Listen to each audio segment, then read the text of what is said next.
probably heard of Sudan, who's an upcoming artist in the indie music scene, an incredible songwriter, incredible producer.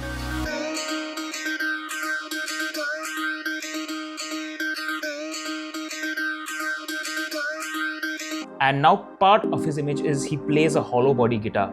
And you've seen him perform at NH7, you've seen him perform at, Lollapalooza with his entire band. And it's incredible to see him just perform and enjoy his music.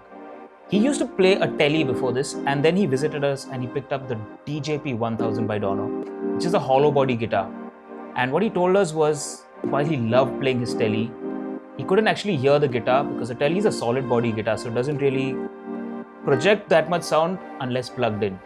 But hollow body guitars like this one that I have, this is the Q300 by Hex. You can see inside it's actually got these chambers. While it still has a solid center that mounts the pickups and things like that, that's the electric guitar element to it. But the hollow chamber is the acoustic element, which lets you actually listen to the guitar without it being plugged in. Now, speaking about hollow body guitars, let's go back a little, not a little, but actually a lot. Before electric guitars came into play, you had acoustic guitars, and those were really great for guitarists who had a certain style of music. But as electronics developed and technology evolved, the guitar obviously did not stay far behind. And Gibson started off with just adding these pickups to their hollow body guitars. But then you had the issue of feedback and things like that. So they added a solid block inside. And if you actually look at videos on the internet of the oldest electric guitars, they actually had a solid block of wood on which they would attach the sides. And that's how the guitar evolved, and eventually now you have the Strats and the Les Pauls that we've talked about extensively. We've covered different types, different brands. Rock stars have been using those, and it went on from there. But the hollow body guitar still holds a place even in 2026. We have famous musicians all over the world like B.B. King, like Dave Grohl, and even in India we have Leslie Lewis and Sanjay Pahuja using it. And in the younger generation, of course, Sudan himself has picked up this guitar, and that's now his sound. And what Varun has with him now is the OS 300. What's interesting about this guitar is the actual shape of it. If you all are familiar with Nirvana and you love Kurt Cobain, you would see him use a similar shaped guitar. Now this was called the Fender Jaguar or the Fender Jazzmaster. Very similar shaped guitars, but then again slightly different. What we have is the OS 300 by Hex. This guitar is really incredible in terms of just the body shape and the sound that it has, the construction. But what's even more interesting are the pickups on here. It's got the P90 pickups, and I've already done and talked about P90 pickups in detail. But this guitar is just so great to play. And the cool thing about the sound is it's not as thin as a single coil, but it's not as thick as a humbucker. It's got that beautiful in-between. It's in fact one of the only guitars we have that have both P90 pickups in there. So let's start off with Varun. You've been, noodling, and we've jammed on this guitar. You obviously know more about P90s. You have some on your own guitars as well. So yeah, I play an old, a mid-range Epiphone SG. Yeah. But I got the Wilkinson pickups from our store. Yeah. And I put, so it's got two P90s. I love the sound. P90s actually even outdates the humbucker. Yes. Yep. So one of the first early, we spoke about acoustic was mainly used by, the country guitar players and the Hawaiian lap the folk guitar musicians. players, the folk musicians, right?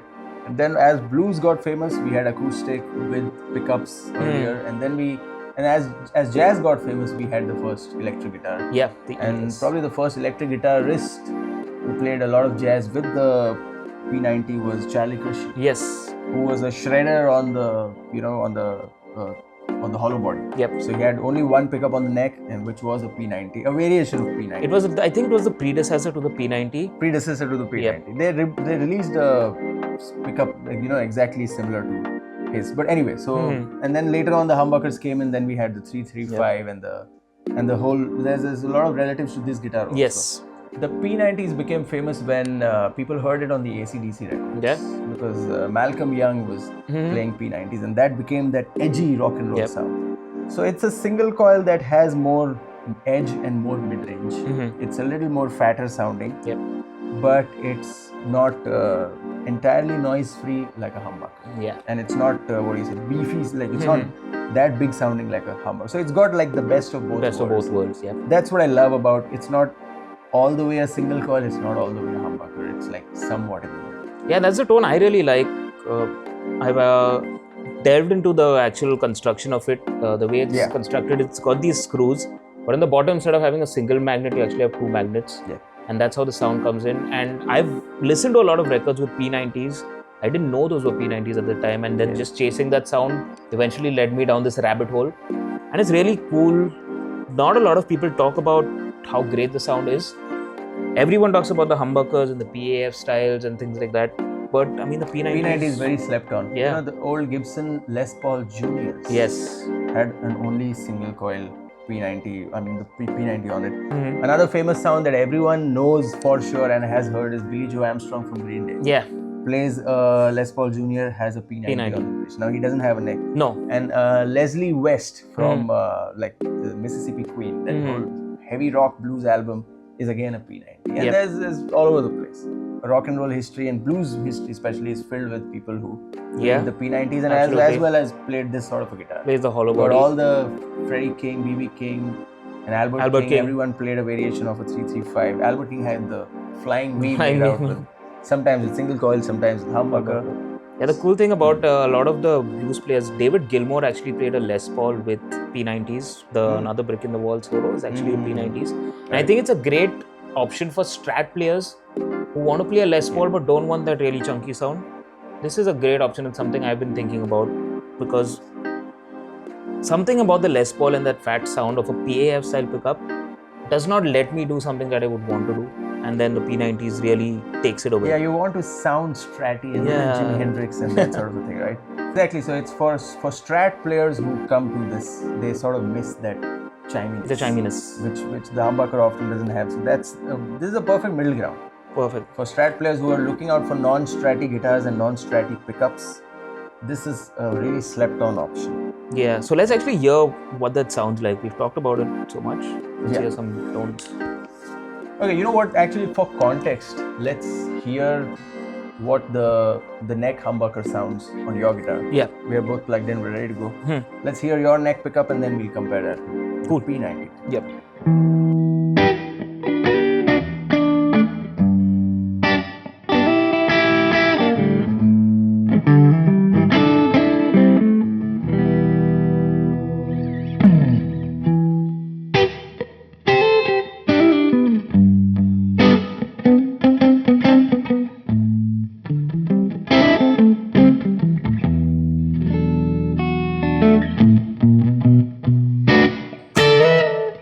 Does the Strat? Yeah.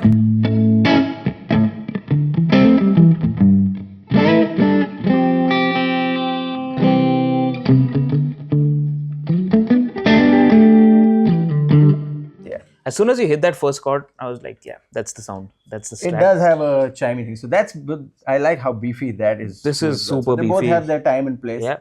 But especially by the time you get to the combination is where it gets really funky and very bluesy. So a lot of people, like if people are into the blues music and the gospel funk music of the 60s and 70s, this is the sound. People used a lot of combination of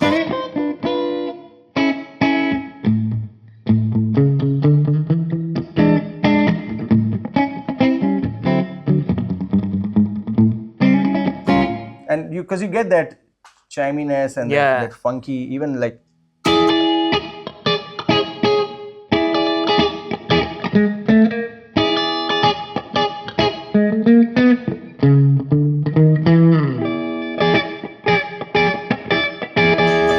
much fatter sound. Sorry. How about you go on the combination? Okay. Yeah.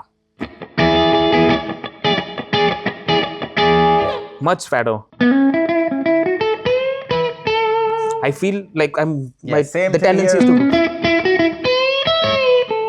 more bright, more chimey. Yeah. So it might sound louder, it might cut through more, but this has the fat sound. It's got the more overtones.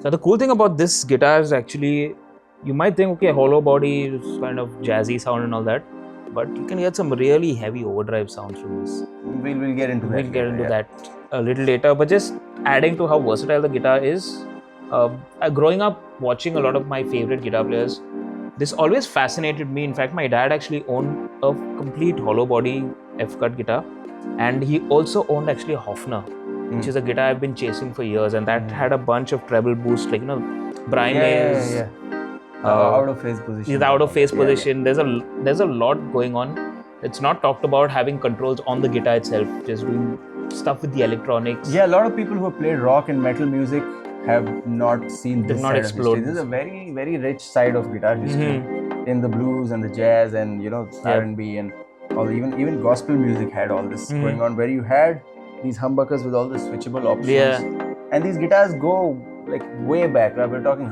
80, 100 years. Yeah, ago. absolutely. Yeah. It's just so cool that guitars that were invented then, the concept of it still holds true even today. Yeah. Just the fact that Sudan plays his guitar, even though he has so much happening on, he's got his sampler that he uses Ableton, trigger samples, there's a lot of backing tracks going on, there's different textures to it, but at the core of it is still his guitar playing not even complicated stuff, just simple chords, but it just rings through the sound. Beauty of having such guitars. So now let's crank up the gain maybe a little bit. Yeah, let's maybe the last thing we hear the bridge pick up by itself. Oh. So we have a good comparison. Play a down here riff. Yeah. Like.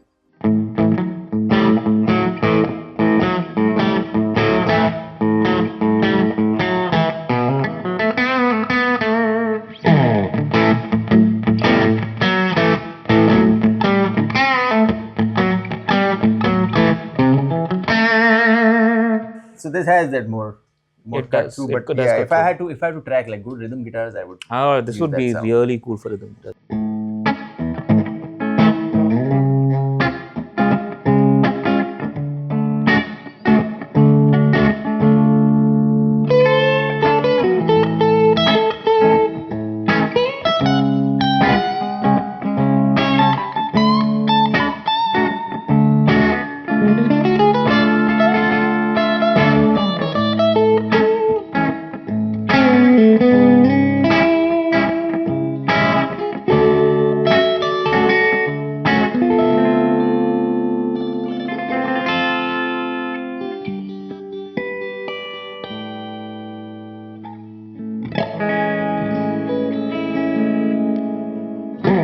Really well, no? They really do. Yeah, that's Gain time now. right.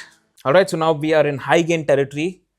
Not something you would associate with a hollow body guitar, but then we saw Dave Grohl from the Foo Fighters just absolutely kill it with those high gain sounds, and we realized, wow, this guitar can do that as well. So.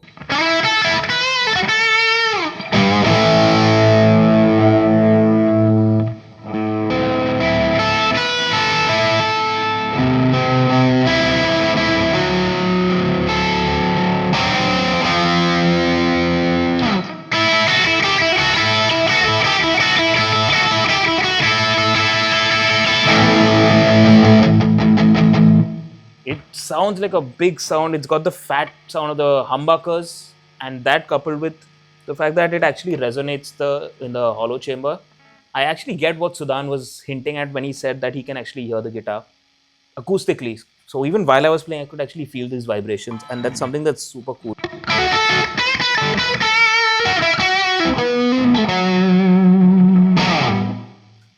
It's such a versatile guitar.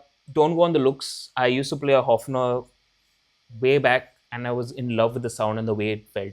It's just a guitar that feels different to your Les Pauls and Strats. And we've talked about the P90s with the clean sound and how it does the best of in between. Now, how does it handle gain? Again, it's already got the edge. Yeah.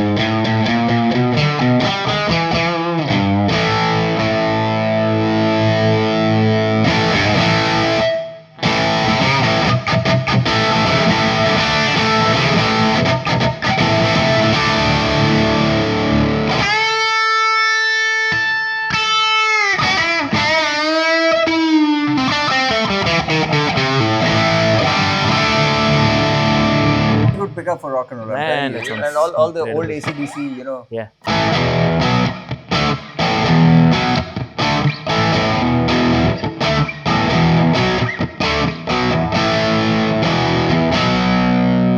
that with a little more gain, you got.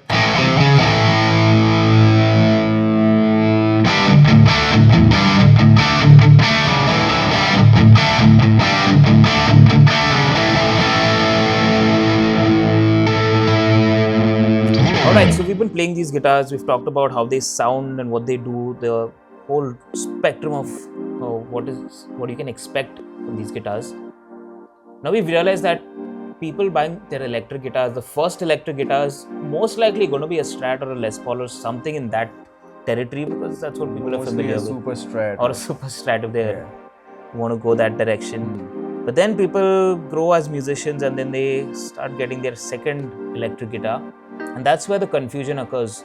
From a Strat player, do I go for a Les Paul or do I go in a different direction, or vice versa? And where do these guitars actually sit in that spectrum of guitar players, people buying guitars?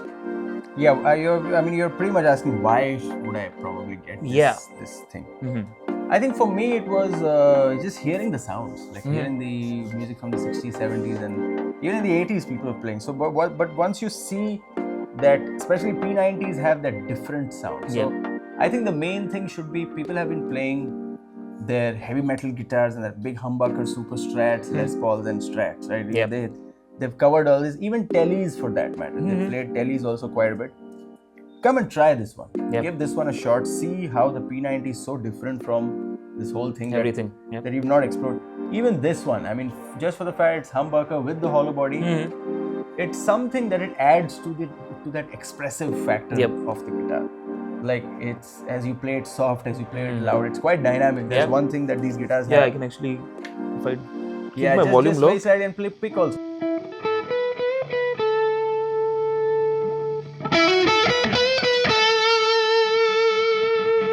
Because of the hollow body, you get this nice sustain. Correct. And then this is something that these, the heavy metal guitars set up for all that, but don't have it because they don't need it.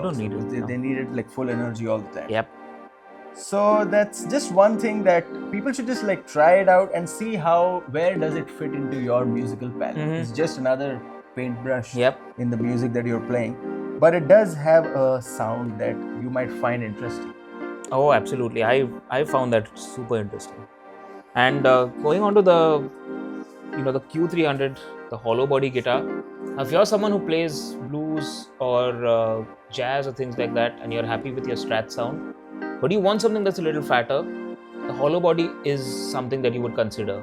I mean, a lot of the jazz was played on these guitars. Anyway, But having said that, what I realized about these hollow body guitars is it offers a different texture of sound. It's just something different that you'd won't get on a Les Paul or any solid body guitar. It's something that you would only get from a hollow body. And just exploring that area of sound for me makes you think differently. Like I pick up this guitar and when I pick up this guitar, the tones that I play on this or the tunes that I play is not something I would instinctively come up with on like a Strat or something. Yeah. The Strat you kind of want to go but with this, there's always the and the BB King, that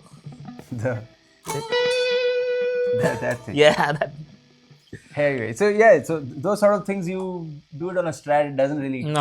It doesn't. Some things only work here, and vice versa. Like when you pick this sort of a guitar and even this up, this does sort of allow you to do some Stratty things. Yep. But it also wants you to play it like almost like a hollow. Yep. Okay, wants you to play a little bit like a jazzer or like a early blues guy, and also you can play rock and roll. So that's the thing about P90s. It's so versatile. It's just waiting for you to get into this sound. You can actually do. I play a heavy metal 80s rock set on the P90s. On the P90s. Because I do the AC/DC thing, just a little more gain, a little more delay, reverb, and everything. And I do the whole 80s. My SG is set up with comfortable action, so you can play fast on it. And I managed to do everything. We play from Who to Motley Crue to Rage Against the Machine and GNR and AC/DC, obviously, all in one night. Oh, and that's all same taken care of 2 Wilkinson P90 pickups that I got from our store. Beautiful. So yeah. So I think we've covered and talked about how versatile these guitars are, and the reason was to just give people an idea that there's more to electric guitar than just Strats and Les Pauls. Even though those are the most popular, as you mature as a musician, you're not going to stick to the same genres and the same style that you did when you were in your 20s. You're going to evolve into things that are way more different, and you should consider guitars that maybe are not the most conventional. And I'm not talking about just like a Jaguar or a Jazzmaster style guitar or a hollow body. There's a lot of other things happening. So keep an open mind. We'll hopefully have more different types of guitars to talk about. And do let us know in the comments if you have a guitar that you think is different from the usual stuff. And if there's any other guitar you want us to talk about, do let us know in the comments. Would love to hear your thoughts. Until then, see you in the next one.